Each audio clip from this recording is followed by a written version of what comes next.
ചന്ദ്ര ഇതിനെന്താ വില? 20 റുപ്യ. ചന്ദ്രേട്ടാ 20 റുപ്യോ കൊള്ളയാട്ടോ.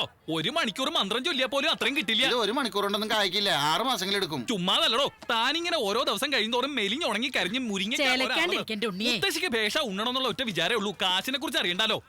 എല്ലാം കൂടെ ചേർത്തൊരു 50 റുപ്യക്ക് തരിക.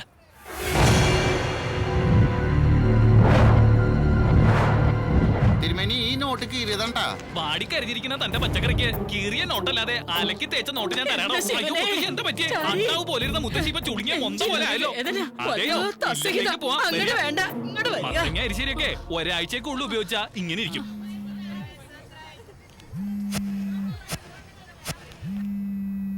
ഹലോ. പണം ചോദിക്കാൻ തുടങ്ങിയിട്ട് മാസം 1 ആയി. നീ എന്താടാ വിളച്ചിലെടുക്ക? തനിക്കൊരു പേരക്കുട്ടി ഉണ്ടല്ലോ. അവൻ ഏത് സ്കൂളിലാണ്? ശാലോം സ്കൂളിലല്ലേ പഠിക്കുന്നേ? അവൻ പഠിച്ച് നല്ലൊരു നിലയിൽ എത്തിക്കാണണോ അതോ പാക്ക് ചെയ്ത് അയക്കണോ? അവനെ ഒന്നും ചെയ്യാൻ കൊടുക്കരുത്. എത്ര പണം വേണമെങ്കിലും തരാം. അങ്ങനെ വഴിക്ക് വാടോ സേട്ടെ. 1 മണിക്കൂറിനുള്ളിൽ സിറ്റി സെന്ററിൽ ആൾക്കാർ വരും. കാശ് കൊണ്ട് താൻ വരണം. ശരി കൊണ്ടുവരാം. സന്നി ബാബു, നീ സിറ്റി സെന്റർ ചെന്ന സേട്ടുവിന്റെ ഇന്ന് കാശ് മേടിച്ചോണ്ട് വേടാ. ശരി ഏട്ടാ. സത്യ കബീറിന്റെ ആളിനെ വിളിക്കേ. അണ്ണാ, നീ അവനോട് സിറ്റി സെന്ററിലേക്ക് പോ. ആരുടെയും കണ്ണിപ്പെടാതെ മാറിയെന്ന് വാച്ച് ചെയ്താൽ മതി. ഏതോ ഒരുത്തന റസൂലിന്റെ ഗ്യാങ്ങിൽപ്പെട്ട 4 തട്ടിയിട്ടുണ്ട്. നമ്മളും കുറച്ച് സൂക്ഷിക്കുന്നത് നല്ലതാ. പണം കൈമാറുന്നവരെ നീ അവിടെ തന്നെ ഉണ്ടാവണം.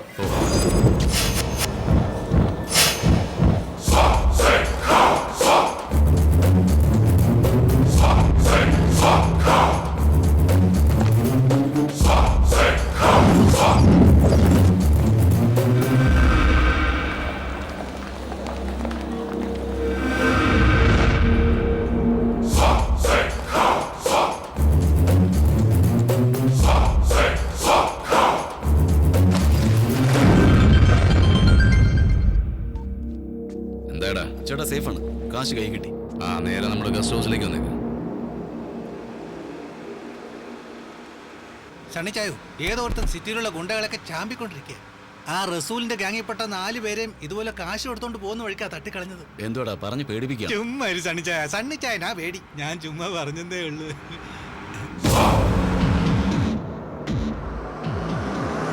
ഈ ചായ നമ്മളെ ആരോ ഫോളോ ചെയ്യുന്ന പോലെ എനിക്ക് തോന്നുന്നു. എടാ പ്രാഞ്ചി, പുറകെ വന്നു വെച്ചാൽ ഫോളോ ചെയ്യുന്ന അവന്മാരെ കേറ്റുവിടാ ചായ. നമുക്ക് വണ്ടി സൈഡിലോട്ട് ഒതുക്കി മുള്ളിയേച്ചും പോവാന്നേ. അവന്മാരെ പേടിച്ച് മുള്ള നിർത്തണോടാ. നിർത്തിയില്ലെങ്കിൽ ഞാൻ വണ്ടി തന്നെ മുള്ളു ചായ. ദിവസവും 10-15 പ്രാവശ്യം മുള്ളുന്നത്. ആ ചായ സൈഡിലോട്ട് വണ്ടി ഒന്ന് ഒതുക്കിക്കേ.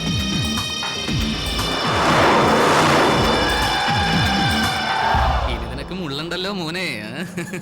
നീ എന്തിനാണ് ഇങ്ങനെ പേടിക്കുന്നത്? പേടിയോ? ഒന്ന് ചുമ്മാ ഇരി എന്റെ സണ്ണിച്ചായ. നമ്മള് കാണാത്ത കൊലയോ അന്നൊന്നും നമ്മൾ പേടിച്ചിട്ടില്ലല്ലോ. അച്ചായനൊന്നും ആലോചിക്കേണ്ട, വണ്ടി അവന്മാരുടെ പുറകെ വിട്. വഴിക്കിട്ട് അവന്മാരെ വെട്ടി പൊളക്കണം.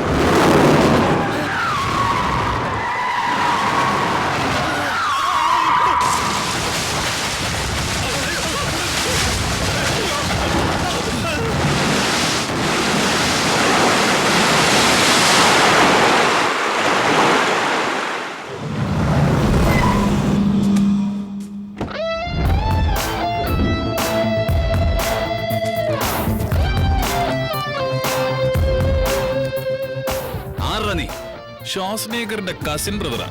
ഡീറ്റെയിൽസ് വേണോടാ? ക്യാഷ് ബാഗ് എവിടാ? ഈ ചായ അവന്റെ തോക്ക്. ബാലുഭായിയെ കുറിച്ച് നിനക്ക് അറിയാത്തോണ്ടാ ഈ ചെയ്തനെല്ലാം നീ ശരിക്കും അനുഭവിക്കും. ഞാൻ പറഞ്ഞത് വണ്ടി അവന്റെ പുറകെ ഉണ്ടാക്കല്ലേന്ന്. ബാക്കിയുള്ളവൻ പറയുന്നത് കേൾക്കാതെ വലിയ പുള്ളി കളിച്ചു. എന്റെ പൊന്നു ചേട്ടായി, എന്നെ കൊല്ലല്ലേ ചേട്ടായി. ഈ തെണ്ടുകളുടെ കൂടെ കൂട്ടുകൂടലെന്ന് എന്റെ ഗേൾഫ്രണ്ട് അന്നേ പറഞ്ഞതാ. ഞാൻ കേട്ടില്ല. എനിക്ക് ഇപ്പൊ തന്നെ കാണണം. നിന്റെ ഈ നാടകം എന്നെ കണ്ടിട്ടോ അതെ എന്റെ ഈ ഗണ്ണ് കണ്ടു? ചാകാൻ പോകുന്ന നേരത്തെ ആരെങ്കിലും നാടകം കളിക്കോ ചേട്ടായി? പേടിച്ച് ഞാനിവിടെ പുള്ളിപ്പോയി. സംശയം ഉണ്ടായി നോക്കിക്കാം. അവന്റെ കാല് പിടിക്കുന്ന പട്ടി കഴിവേറി. എടാ ചേട്ടെ, തോക്കിന്റെ മുന്നിൽ നിന്റെ അഹങ്കാരം തീർന്നില്ലടോ. എന്താടാ നിന്ന് ചെറിയുന്നേ? ചേട്ടായിയോട് ഞാനിന്ന് മൂളിയാ മതി. ചേട്ടായി, ആദ്യം ഇവന്റെ പണി തീർക്ക്. എന്നെ മാത്രം ഒന്നും ചെയ്യല്ലേ ചേട്ടായി. എടാ മണകുണാഞ്ച, ഇത്രയും ചെറിയ കോപ്പും വെച്ചോണ്ട് ഇപ്പൊ വെടിവെക്കും പറഞ്ഞ് എന്തൊരു നെകളിപ്പായിരുന്നു. തീർന്നോടാ നിന്റെ സോക്കേട്. അല്ലയോ സണ്ണിച്ചായ? സോറി സണ്ണിച്ചായ, ഇതൊക്കെ എന്റെ ഒരു നമ്പർ അല്ലായിരുന്നു. കണ്ണുടച്ച് വിശ്വസിച്ചവൻ. യവന്റെ ഒരു പടം എടുത്ത് നമുക്ക് മാലയിടാം. ആരാടാ പുല്ലേ നീ? എന്നോട് കളിക്കാൻ മാത്രം നീ വളർന്നോടാ.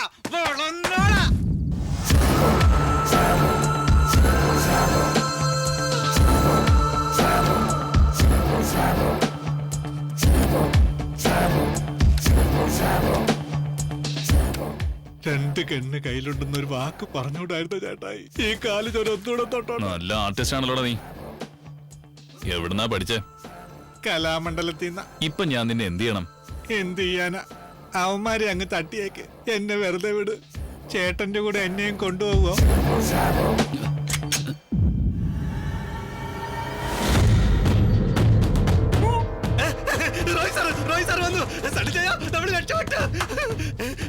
അവന്റെ തലമട്ട വെടിവെച്ച് തകർക്ക് റോയ് സാറേ. വെക്ക് വെക്ക് വെക്ക്. അയ്യോ സണ്ണിച്ചായ സാറിനോട് പറ. സിറ്റിയിലുള്ള ഗുണ്ടകൾ മുഴുവൻ കൊല്ലുന്ന ഇവനെ. റസൂൽ ഗ്യാങ്ങിലുള്ളവരെ കൊന്നത് ഇവൻ തന്നെ. ആലോചിച്ച് നിൽക്കാതെ കൊല്ലു സാറേ ഇവനെ. പാവ ഒരുപാട് ആഗ്രഹിച്ചല്ലേ, കൊന്നേക്ക. അയ്യോ എന്നെ വെടിവെക്കില്ല, ഞാനൊരു പാവാണ്. അയ്യോ അയ്യോ. ചേട്ടായി നിങ്ങൾ ആരാ? റോയ് സാർ നിങ്ങളുടെ ആരായിട്ട് വരും? തൽക്കാലം നീ അത് അറിയണ്ട. പോയി ക്യാഷ് ബാഗ് എടുത്തോണ്ട് വാടാ. ശരി ചേട്ടായി. ചേട്ടായി എന്താടാ? എന്നെ വെറുതെ വിട്ടല്ലേ? ആദ്യം ഷൂട്ട് ചെയ്ത് നിന്നെയാടാ. നിന്റെ പൊണ്ണത്തടി കാരണം നീ അത് അറിയാത്തതാ. സണ്ണിച്ചായ നിങ്ങളുടെ കൂടെ ഞാനും വരുന്നേ. ഇത് നിനക്ക്, ഇതെനിക്ക്. എനിക്കിത് വേണ്ട സാർ. ഞാൻ പണത്തിന് വേണ്ടിയല്ലേ ഇതൊക്കെ ചെയ്യുന്നത്. എനിക്ക് SI ആയാ മതി. നരസിംഹ, നീ SI ആയി കഴിഞ്ഞാൽ എന്താണോ നിന്റെ പണി, ആ പണി തന്നെയല്ലേ ഇപ്പോഴും ചെയ്തുകൊണ്ടിരിക്കുന്നത്. എന്താടാ വ്യത്യാസം? ഉണ്ട് സാർ. ഇപ്പൊ ഈ ചെയ്യുന്ന കാര്യത്തെ പറ്റി എനിക്ക് എന്റെ അമ്മയോട് പോലും പറയാൻ പറ്റില്ല. പക്ഷെ ഇതേ കാര്യം യൂണിഫോം ഇട്ടുകൊണ്ട് ചെയ്താ എന്റെ അമ്മ ഒരുപാട് സന്തോഷിക്കും. 2 വർഷമായിട്ട് ഞാൻ അത് ചെയ്യല്ലേ സാർ. ഇനി ഒരു 3 മാസത്തിനുള്ളിൽ SI റിക്രൂട്ട്മെന്റ് അനൗൺസ് ചെയ്യും. അതുവരെ ഒന്ന് വെയിറ്റ് ചെയ്യും. മറ്റൊരു പ്രധാനപ്പെട്ട കാര്യം. Excuse me.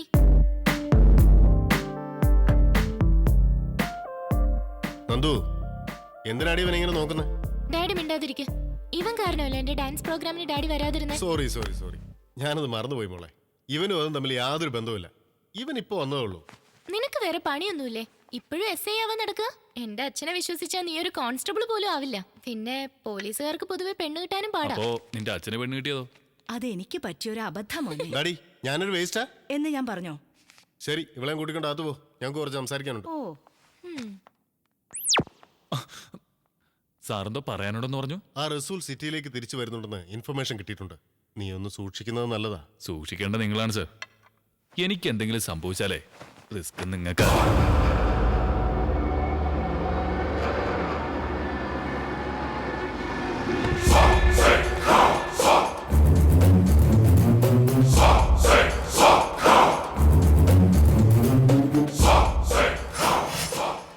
ബാലുഭായ്, നിങ്ങളുടെ വേദന എനിക്ക് മനസ്സിലാവും. അനുഭവം ഗുരു.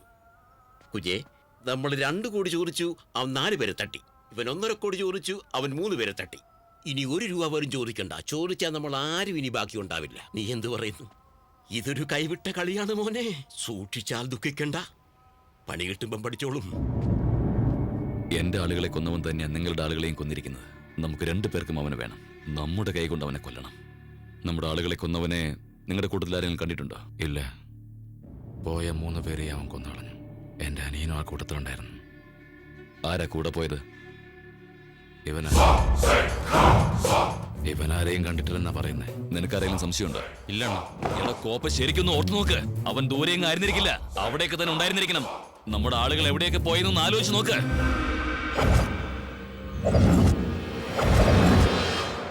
ഇല്ല, ശരിക്കും ഓർത്തു നോക്ക്. ഏതോ ഒരുത്തൻ ഒറ്റയ്ക്ക് നമ്മുടെ ആളുകളെ ഫോളോ ചെയ്ത് അവിടേക്ക് കറങ്ങി നടന്നു. Come on, think think think think think.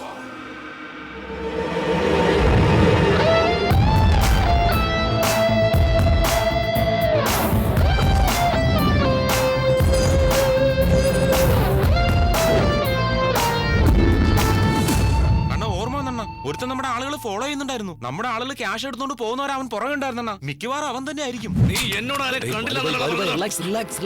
ചോദിക്കാം. Relax Balubhai, relax. അവനെ ഇനി കണ്ട നിനക്ക് തിരിച്ചറിയാൻ പറ്റുമോ? തിരിച്ചറിയണ അങ്ങനെ മറക്കുന്ന മുഖമല്ല അവന്റെ. എങ്ങനെ ഇരിക്കും അവൻ? ഗുരുദേവ, ഇതാണ് ലാസ്റ്റ്. മരണാനന്തര കർമ്മങ്ങൾ ചെയ്യുന്ന പരിപാടി ഈ ചാരി ഇതോടെ നിർത്തി. അതൊക്കെ ചെയ്താൽ നമുക്ക് പുണ്യം കിട്ടൂടാ. കാലം ദുർഗന്ധം ഇപ്പൊ സഹിക്കണ്ടേ? എടാ, പുഴുവിലിട്ട് കഴിഞ്ഞാൽ അത് ചെയ്യില്ല, ഇത് ചെയ്യില്ലെന്ന് നിർബന്ധം പിടിക്കരുത്. അതല്ല ഗുരുദേവ, വിവരദോഷം പറയാതിരിക്കുക. ദോഷം കാട്ടല്ലേ? ഒന്നും മിണ്ടണ്ട, വരിക.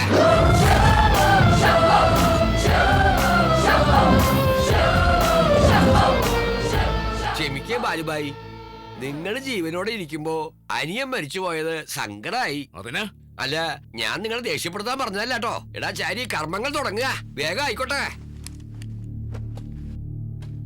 ഓം ശുക്ലാംബരധരം വിഷ്ണു ശശിവർണ്ണം പ്രസന്നവദനായ സർവവിഘ്നോപശാന്തേ.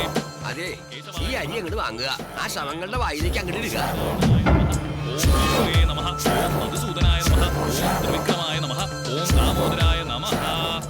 ആ, ഇത് മൂന്നും എടുത്തോണ്ട് പോയി കത്തിച്ച് കളയാ. അല്ലല്ല, നോമ്പ് ഉദ്ദേശിച്ചത് ദഹിപ്പിക്കുക എന്നാണ്. ഇത്ര പെട്ടെന്നോ? വായിക്കരിയിട്ട് തന്നെ ഉള്ളൂ. എന്നാ പിന്നെ അരി വേവിച്ച സാമ്പാറും തോരനും കൂട്ടി ഒരു സദ്യ കൊടുത്തു വിടാം. ബാലുഭായ്, ആ ദക്ഷിണ ഇങ്ങോട്ട് കിട്ടിയിരുന്നെങ്കില്. സക്കീറേ, റൗഡികളാണെങ്കിലും സിനിമാക്കാരെ പോലെ തെണ്ടികളല്ല. കർമ്മം ചെയ്യാൻ വന്നവനെ കൊലയാളിയാക്കുന്നുടാ പന്നം. എന്താ എന്തുകൊണ്ടായിക്കൂടാ?